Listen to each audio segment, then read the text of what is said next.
बिस्मिल्लाहिर्रहमानिर्रहीम। अस्सलाम वालेकुम स्टूडेंट्स, आज हमारा जो क्वेश्चन है वो पास पेपर सॉल्यूशन 2021 से है और आज हम सीरीज़ शुरू कर रहे हैं वो है सीरीज़ 3 कॉलम कैश बुक से। तो 3 कॉलम कैश बुक के अंदर आज हम क्वेश्चंस कर रहे हैं 2021 का है। तो चलें अपने क्वेश्चन पे शुरू करते हैं। और क्वेश्चन के अंदर जो है हमारे पास ये मैं आपको पास पेपर दिखा रहा हूँ। पास पेपर के अंदर हमारे पास क्वेश्चन है कैश बुक का। और कैश बुक के अंदर सबसे पहले जो हमें देखना है वो यही देखना है कि कंपनी का नेम क्या है। तो सबसे पहले कंपनी का नेम है मैसेज हम्मास सुपर ट्रेडर्स, जो हम ऑलरेडी रिकॉर्डेड कर चुके हैं। उसके बाद हमें करना ये है कि 3 कॉलम कैश बुक के अंदर उसको रिकॉर्डिंग करनी है। और ये हमने जो शुरू किया है वो है for the month of May 2021। तो चलें स्टूडेंट्स रिक्वायरमेंट देखते हैं कि रिक्वायरमेंट में हमसे क्या क्या पूछ रहा है। रिक्वायरमेंट कह रहा है कि bring down the opening on May 1st 2021 and record the transaction for the month of May in a 3 column cash book. वो कह रहा है कि आपके जितने भी ओपनिंग बैलेंसेस हैं वो आप सबसे पहले शो कीजिए जो May 1st 2021 में शो हो रहे हैं, और उसके बाद आप उसको 3 कॉलम कैश बुक में रिकॉर्ड कर दें। सेकेंड रिक्वायरमेंट वो कह रहा है कि balance and roll off the cash book on May 31st 2021 and bring down the balance on June 1st 2021। और वो कह रहा है कि जब आप 3 कॉलम कैश बुक के अंदर अपनी तमाम रिकॉर्डिंग कर लेंगे और उसके बाद फिर नेक्स्ट मंथ के लिए जो ओपनिंग बैलेंसेस हैं वो आप शो करके दिखा दें। तो चलें स्टूडेंट्स कैश बुक की कुछ रूल्स एंड रेगुलेशंस हैं उसको ज़रा समझना ज़रूरी है। तो क्वेश्चन के अंदर जब भी हम कैश बुक का क्वेश्चन करने जाते हैं तो उसमें कुछ बुनियादी बातें हैं वो हमें समझना ज़रूरी है कि कैश बुक के क्वेश्चन में हम सिर्फ़ और सिर्फ कैश की एंट्रीज़ रिकॉर्ड करते हैं, चाहे वो ट्रांजैक्शन हमारी ऑन हैंड कैश की सूरत में हुआ हो या चाहे वो ट्रांजैक्शन हमारी बैंक की सूरत में हुई हो। लेकिन इसके अंदर सिर्फ़ और सिर्फ कैश की ट्रांजैक्शंस रिकॉर्ड होती हैं। इसमें कोई भी ट्रांजैक्शन ऐसी रिकॉर्ड नहीं होगी जो क्रेडिट पर होगी। तो स्टूडेंट्स मेरी बात आपको समझ आ गई होगी। तो चलें हम अपने क्वेश्चन को शुरू करते हैं।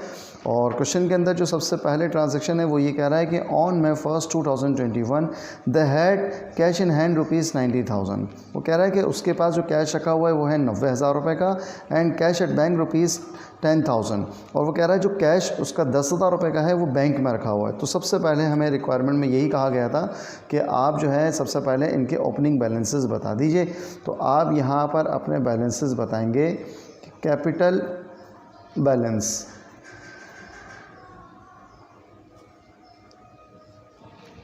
कैश में रखा हुआ है 90,000 रुपये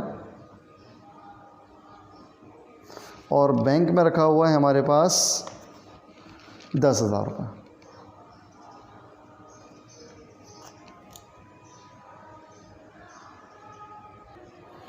जी, तो हमने कैपिटल बैलेंसेस रिकॉर्ड कर दिए 90,000 रुपये और 10,000 रुपये बैंक में। अच्छा, कैश बुक के कुछ रूल्स हैं वो ये हैं कि ये हमने जो पूरा 2 पेजेस के अंदर हमने कैश बुक बनाई है। इसके अंदर एक साइड होता है हमारा डेबिट साइड होता है और एक साइड हमारा क्रेडिट साइड होता है। मैं इसको अपने पास ऐसे लिख भी देता हूँ ताकि आपको मेरी बात समझ में भी आ जाए कि ये जो साइड होता है ये साइड कहलाता है डेबिट साइड और ये जो साइड होता है ये साइड कहलाता है क्रेडिट साइड। हमें इसमें ट्रांजैक्शंस जो रिकॉर्ड करनी है वो रिकॉर्ड बिल्कुल जनरल के कॉन्सेप्ट की तरह ही करनी है। तो जब जो भी हमारे बिज़नेस के अंदर एसेट्स इंक्रीज़ होंगे तो वो डेबिट साइड पर ही रिकॉर्ड किए जाएंगे और जब एसेट्स डिक्रीज़ होंगे तो क्रेडिट साइड पर रिकॉर्ड किए जाएंगे। उसी कॉन्सेप्ट के थ्रू हमें अपनी क्वेश्चंस को सॉल्व करना है। ठीक है स्टूडेंट्स, तो हमें पता चल गया कि हमारे पास जो कैश का बैलेंस है वो 90,000 रुपये है, हमने डेबिट साइड पर रिकॉर्ड कर दिया। और हमारे पास जो कैश बैंक में रखा हुआ है वो 10,000 रुपये है, वो भी डेबिट साइड पर हमने इसको रिकॉर्ड कर दिया। ठीक है। अच्छा, अब उसके बाद हमारे पास नेक्स्ट ट्रांजैक्शन होती है वो ये है May 5th को। तो ये जो ट्रांजैक्शन थी ये ट्रांजैक्शन थी May 1st की और अब जो सेकंड ट्रांजैक्शन आ रही है वो आ रही है May 5th की। ठीक है स्टूडेंट्स, तो May 5th में वो कह रहा है receive cheque from mister Saad Khan ₹15,000 in full settlement of his account ₹15,250। इसका मतलब ये है कि उसने मिस्टर साद साहब से 15,000 रुपये का चेक रिसीव किया है और इन फुल सेटलमेंट, ये मैं लास्ट टाइम भी बता चुका हूँ कि इन फुल सेटलमेंट ऑफ इस अकाउंट का मतलब ये है कि वो अपने अकाउंट को ख़त्म कर रहा है और अब इसका जो बैलेंस अमाउंट है वो डिस्काउंट में शिफ्ट हो जाएगा। तो उससे जो उसको पैसे लेने थे वो लेने थे 15,250 रुपये और उसने रिसीव किए हैं 15,000 रुपये। तो जितने रिसीव किए हैं हम उसको ही रिकॉर्ड करेंगे, जो रिमेनिंग रह जाएगा वो हम उसको डिस्काउंट में शो कर देंगे। अच्छा, इसमें एक बात ज़रूर याद रखिएगा कि जब भी भी हम चेक रिसीव करते हैं, उस चेक को अगर हमने ऑन द स्पॉट बैंक में जमा नहीं कराया है तो हम उसको एज अ कैश ही रिकॉर्ड करेंगे। तो हमें उसको कैश ही रिकॉर्ड करना होगा और जितना चेक रिसीव किया है उतना ही आप कैश रिकॉर्ड करेंगे। आप यहाँ पर ये बता रहे हैं कि आपने ये जो लिया है मिस्टर साद साहब से लिया है, और मिस्टर साद जो थे वो आपके कौन थे? वो मिस्टर साद आपके अकाउंट रिसीवेबल थे। ठीक है, तो आपके पास अकाउंट रिसीवेबल मिस्टर साद, यहाँ पर आपने उससे पैसे रिसीव किए हैं 15,000 रुपये और 250 रुपये का आपने उसको सेल्स डिस्काउंट दे दिया है। अच्छा स्टूडेंट्स, यहाँ पर बहुत परेशान होते हैं कि ये एंट्रीज़ किस तरह से रिकॉर्ड हो रही हैं। तो अगर आप अपनी आसानी के लिए चाहें तो जनरल के अंदर रिकॉर्डिंग कर सकते हैं। जनरल की यही सारी ट्रांजैक्शंस पहले जनरल में रिकॉर्ड कर लें और उसके बाद उसको एक बार कैश बुक के अंदर रिकॉर्ड कर लेंगे तो आपको ज़्यादा कॉन्सेप्ट समझ में आ जाएगा कि हो क्या रहा है। मैं आपको सिर्फ एक रफली बता देता हूँ कि किस तरह से एंट्री रिकॉर्ड हुई है। हमने जब पैसे रिसीव किए थे तो हमने कहा कि हमने कैश रिसीव किया है 15,000 रुपये का और अकाउंट रिसीवेबल हमारे पास से क्रेडिट हो गया है 15,250 रुपये का। अब यहाँ पर जो 250 रुपये का डिफरेंस है वो हमने कह दिया कि ये हमारा है सेल्स डिस्काउंट 250 रुपये। इस तरह से ये एंट्री रिकॉर्ड हुई। तो ये कॉन्सेप्ट बता रहा है कि कैश आप डेबिट साइड पर रिकॉर्ड करेंगे, सेल्स डिस्काउंट आप डेबिट साइड पर रिकॉर्ड करेंगे और अकाउंट रिसीवेबल की वजह से ये एंट्री रिकॉर्ड की गई है, इसलिए हमने पर्टिकुलर में अकाउंट रिसीवेबल मिस्टर साथ लिख दिया है। तो अब हम चलते हैं अपनी नेक्स्ट ट्रांजेक्शन पे। तो हमारे पास है 8 मई। तो 8 मई को हमारे पास क्या ट्रांजेक्शन हुई है वो भी आप ज़रा देख लेते हैं। हमारे पास 8 मई को क्या रहा है, cash sales ₹30,000 and credit sales ₹40,000। अच्छा बेटा मैंने आपको ये बात पहले भी बता दी है कि कैश बुक के क्वेश्चन में सिर्फ और सिर्फ कैश की एंट्रीज रिकॉर्ड होंगी, उधार की कोई एंट्री इसमें रिकॉर्ड नहीं होगी। तो इसमें एक ही ट्रांजैक्शन में 2 एंट्री तो बता रहा है कि आपने सेल्स तो की हैं 30,000 रुपये की कैश के ऊपर की है और उधार के ऊपर 40,000 की है। तो हमें 40,000 से कोई लेना देना हमारा नहीं है। हमारा सिर्फ और सिर्फ जो रिकॉर्डिंग हम करेंगे वो 30,000 से रिकॉर्ड करेंगे, क्योंकि हमने ये कैश सेल्स की है 30,000 की। और जब हम कैश रिकॉर्ड करते हैं और सेल्स रिकॉर्ड करते हैं तो हमारे पास ये एंट्रीज बनती हैं कि कैश डेबिट और सेल्स क्रेडिट। तो कैश डेबिट हो रहा है, इस वजह से हम इसको कैश को डेबिट कर देंगे। हमारे पास अमाउंट है 30,000 रुपये का, तो हमने 30,000 रुपीज़ रिकॉर्ड कर दिए हैं। और किस वजह से रिकॉर्ड किए हैं? हमने रिकॉर्ड किए हैं सेल्स की वजह से। ठीक है स्टूडेंट्स, तो अब हम चलते हैं नेक्स्ट ट्रांजैक्शन पे। हमारे पास है 10 तारीख। 10 तारीख में कह रहा है परचेज़ गुड्स फॉर कैश ₹20,000। तो हमारे पास जो है ये कह रहा है 10 तारीख को आपने गुड्स परचेज़ किए हैं। गुड्स को कहते हैं मर्चेंडाइज़, और मर्चेंडाइज़ जब भी हम परचेज़ करते हैं तो परचेज़ के नाम से रिकॉर्ड करते हैं, मर्चेंडाइज़ के नाम से रिकॉर्ड नहीं करते हैं, और वो हमने कैश पर ही ख़रीदी है। तो हम यहाँ पर अपने पास 10 तारीख लिख देंगे। 10 तारीख को हमने ट्रांजैक्शन की है, परचेज़ हमने की हैं और अमाउंट है हमारे पास 20,000 रुपये का। तो हमने यहाँ पर 20,000 रुपीज़ रिकॉर्ड कर दिए। ये वही कॉन्सेप्ट है जनरल का कि जब हम यहाँ पर एंट्री रिकॉर्ड कर रहे थे मर्चेंडाइज़ की, तो हमने जनरल एंट्रीज़ के अंदर ये कॉन्सेप्ट बनाया था कि परचेजेस डेबिट कर देते थे हम और कैश को क्रेडिट करते थे। ये तो क्वेश्चन है ये 3 कॉलम कैश बुक का। यहाँ पर सिर्फ और सिर्फ कैश की जो है मूवमेंट हो रही है कि कैश किस साइड पर रिकॉर्ड किया जाएगा, डेबिट पर या क्रेडिट पर। तो एंट्री तो यही कह रही है कि कैश आप क्रेडिट साइड पर रिकॉर्ड करेंगे, तो इसलिए हमने कैश को क्रेडिट साइड पर रिकॉर्ड कर दिया 20,000 रुपीज़ का। और किस वजह से रिकॉर्ड किया? परचेजेस की वजह से रिकॉर्ड किया, इसलिए हमने यहाँ पर इसकी एंट्री रिकॉर्ड कर दी है। ठीक है स्टूडेंट्स। अच्छा अब हम चलते हैं 13 मई। 13 मई को कह रहा है deposit cheque of mister Saad into bank. हमने 5 तारीख को मिस्टर साद से एक चेक रिसीव किया था, लेकिन उस वक्त हमने बैंक में जमा नहीं कराया था, इसलिए हमने उसको कैश की सूरत में ही रिकॉर्ड किया था। अब यही वाला चेक जो है हम लेकर बैंक में जा रहे हैं और बैंक में डिपॉजिट करा रहे हैं, और ये है हमारे पास 13 तारीख को। तो ये बात ध्यान में रखिएगा कि ये एंट्री कहलाती है जो है कंबाइन एंट्री कहलाती है, और कंबाइन एंट्री के अंदर हमारे पास ये कॉन्ट्रा एंट्री के नाम से रिकॉर्ड होती है। और कॉन्ट्रा एंट्री में क्या होता है कि एक ही ट्रांजैक्शन में आप डेबिट साइड पर भी रिकॉर्ड कर रहे होते हैं और क्रेडिट साइड पर भी रिकॉर्ड कर रहे होते हैं। ठीक है, तो स्टूडेंट्स इसके अंदर एंट्री नॉर्मली मैं आपको बता देता हूँ कि किस तरह से बनती है। इसमें हम बात करते हैं कि हमने बैंक में पैसे जमा कराए हैं, तो बैंक डेबिट हो गया और कैश क्रेडिट हो गया। ठीक है स्टूडेंट्स। तो इस तरह से देखें, बैंक भी डेबिट हो रहा है और कैश भी क्रेडिट हो रहा है। तो यहाँ पर हमारे पास जो ट्रांजैक्शंस हैं वो है ही यही कि हम कैश भी रिकॉर्ड करेंगे और बैंक भी रिकॉर्ड करेंगे, इसलिए हम इस एंट्री को काउंटर एंट्री कहते हैं। तो काउंटर एंट्री को हम किस तरह से रिकॉर्ड करते हैं वो भी देख लेते हैं। ये हमारी ट्रांजैक्शन है 13 मई की। हमने जो है ये 15,000 का चेक जो मिस्टर साद साहब से लिया था 5 तारीख को, आज 13 तारीख को हम बैंक में जमा करा रहे हैं। तो हम यहाँ पर रिकॉर्ड कर देंगे 15,000 रुपये बैंक डेबिट साइड पे रिकॉर्ड हो जाएगा। और किस वजह से? डिपॉजिट कैश, ठीक है। और बिल्कुल इसी के सामने आप इसको भी रिकॉर्ड कर देंगे कि कैश क्रेडिट साइड पे रिकॉर्ड कर देंगे 15,000 रुपये का। और किस वजह से? डिपॉजिट कैश की वजह से। और ये भी 13 तारीख की ट्रांजैक्शन है। अब आप यहाँ देखें कि एक ही रॉ के अंदर 2 ट्रांजैक्शंस हो रही हैं, तो इसलिए हम इस एंट्री के साथ ये सी लाजमी बनाएंगे जो हम पोस्ट रेफरेंस में लिखेंगे। इसका मतलब ये होता है कि ये काउंटर एंट्री है कि ये दोनों एंट्री एक ही ट्रांजैक्शंस में आ रही थी, इस वजह से हमने इसको रिकॉर्ड कर दिया।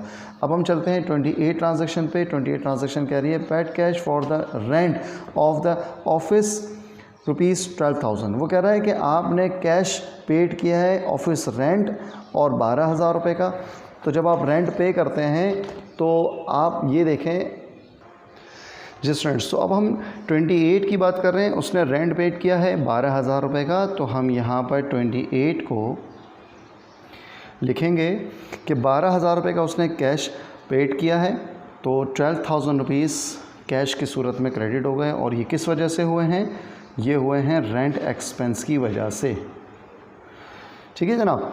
तो ये रेंट एक्सपेंस की वजह से हमारे पास 12,000 रुपये का कैश क्रेडिट हो गया। अब लास्ट ट्रांजैक्शन हमारे पास गिवन है। लास्ट ट्रांजैक्शन कह रही है कि 29 withdraw cash ₹3,000 from bank for office use.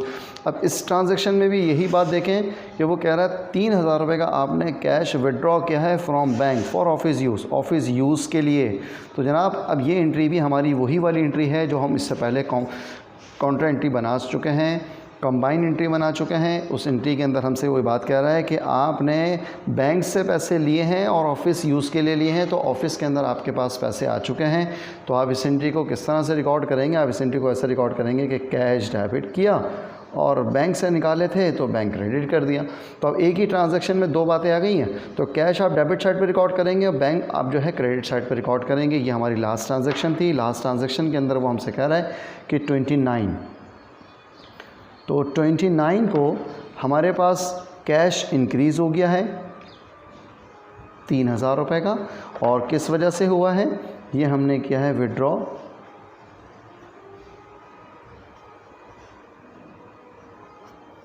Cash. Withdraw cash किया है 3,000 रुपये का, इस वजह से कैश हमारे पास डेबिट साइड पर रिकॉर्ड हो गया।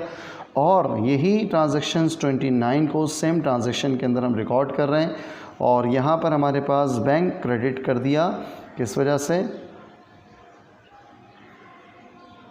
विड्रॉ कैश, ठीक है।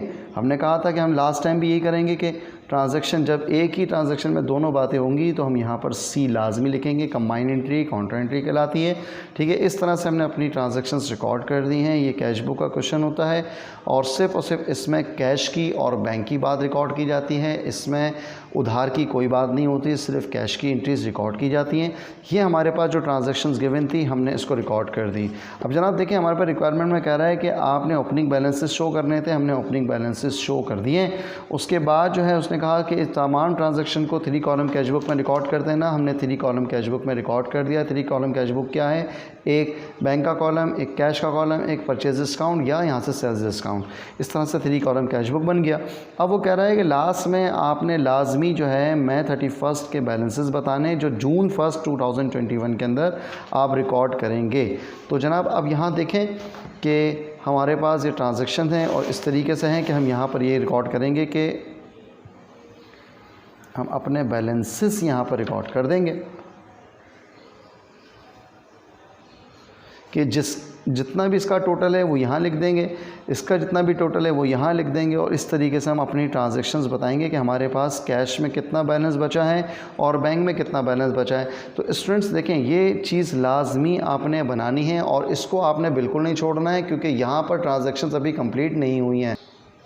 जी स्टूडेंट्स, तो अब ये देखें, हमने आपसे कहा कि रिक्वायरमेंट में वो कह रहा है कि आपने ओपनिंग बैलेंसेस भी बताने थे, वो हम बता चुके हैं। अब हमें एंडिंग बैलेंस बताना है। एंडिंग बैलेंस में हमारे पास ये जो कैश का अमाउंट है, कैश का अमाउंट जब हम टोटल रिकॉर्ड करते हैं तो कैश का अमाउंट टोटल हमारे पास आ रहा है 1,38,000 रुपीज़। और जब हम बैंक का बैलेंस रिकॉर्ड करते हैं तो बैंक का हमारे पास जो टोटल अमाउंट आ रहा है वो आ रहा है 25,000 रुपीज़। ठीक है स्टूडेंट्स, 1,38,000 रुपीज़ और 25,000 रुपीज़। इसी तरह से जब हम कैश को रिकॉर्ड करते हैं तो कैश का जो हमारे पास टोटल अमाउंट आ रहा है वो हमारे पास टोटल है 47,000 रुपीज़। और बैंक के अंदर जो अमाउंट आ रहा है वो आ रहा है हमारे पास 3,000 रुपीज़। अब ये जो बैलेंसेस हैं इसको हम क्या कहेंगे? ये हमारे पास जो बैलेंसेस हैं, ये हमारे पास बैलेंसेस हैं जनाब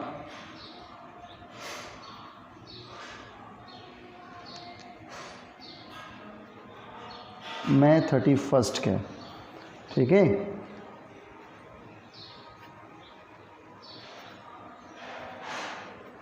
अब हमें यहाँ पर ये चीज़ भी देखनी है कि क्या हमारे पास डेबिट साइड और क्रेडिट साइड इक्वल है। बिल्कुल भी इक्वल नहीं है। यहाँ पर 1,38,000 रुपीज़ कैश के कॉलम में है, लेकिन क्रेडिट साइड पर देखते हैं तो 47,000 रुपीज़ हमारे पास अमाउंट है। तो ये हमें इक्वल करना है। यही चीज़ तो हमें बतानी है कि हमारे पास नेक्स्ट मंथ में अब कितने पैसे मौजूद हैं जो हम नेक्स्ट मंथ में लेकर जाएंगे। तो हमारे पास यहाँ पर एक हेड्स यहाँ पर हम बनाते हैं बैलेंस CF के नाम से, बैलेंस CF कैरी फॉरवर्ड।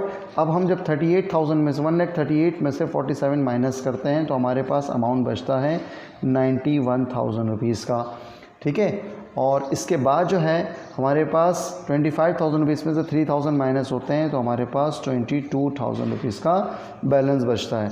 तो इस तरीके से हमारे पास ये बैलेंस CF, हमेशा याद रखिएगा इसमें हमेशा डेट जो डलेगी वो मंथ की लास्ट डेट डलेगी। तो मई हमारे पास मंथ था और इसकी लास्ट डेट 31 है, तो हमने मई 31 के बैलेंसेस बता दिए हैं। और उसके बाद अब जो है हमारे पास नेक्स्ट जून के लिए क्या बैलेंस आएंगे वो ज़रा हम रिकॉर्ड करेंगे अपने पास। अब ये 91,000 रुपीज़ हमारे पास मौजूद है मई 31 के लिए, और अब हम ये लेकर जा रहे हैं डेबिट साइड पर। 91,000 रुपीज़ आप कैश पे ही रिकॉर्ड करेंगे। ठीक है, और 22,000 रुपीज़ आप जो रिकॉर्ड करेंगे वो रिकॉर्ड करेंगे आप बैंक के कॉलम में। ठीक है, तो आपने इस तरीके से रिकॉर्ड कर दिया है इसको कि 91,000 रुपीज़ आपने बता दिया है कैश के अंदर आपके पास बैलेंस बचा है और 22,000 रुपीज़ आपके पास बैलेंस मौजूद है। इस पर आप लाजमी डेट डालेंगे, ये आप लिखेंगे ब्रॉट डाउन। ठीक है, और यहाँ पर आप लास्ट के अंदर नेक्स्ट मंथ की फ़र्स्ट डेट लाजमी डालेंगे, जून 1। ठीक है जनाब, तो यही हमारे पास रिक्वायरमेंट में था कि हमारे पास क्या एंड में बच रहा है और नेक्स्ट मंथ हम कितना लेकर जा रहे हैं। तो यहाँ पर भी हमने बता दिया कि हमारे पास बैलेंस CF मई 31 को 91,000 रुपीज़ था। यही बैलेंस अब जून 1 91,000 रुपीज़ जून 1 का हो गया है। 22,000 रुपीज़ हमारे पास बैंक में बचे थे और यही 22,000 रुपीज़ बैलेंस ब्रॉट डाउन हमारे पास जून 1 का हो गया है। तो यहाँ पर हम लाजमी ये लिख देंगे कि ये हमारे पास बैलेंस ब्रॉट डाउन जून 1 2021। ठीक है जनाब, तो इस तरीके से हमारा क्वेश्चन कंप्लीट हो गया है। और इसी तरह से हमारे चैनल को सब्सक्राइब कीजिए और बेल आइकन का बटन दबाइए और आपको हमारे हर क्वेश्चन की नोटिफिकेशन लाजमी मिलती रहेगी। अभी हम जो क्वेश्चन की सीरीज़ लेकर चल रहे हैं वो है हमारे पास 3 कॉलम कैश बुक की। तो मिलते हैं इंशाल्लाह नेक्स्ट वीडियो के साथ। अस्सलाम वालेकुम।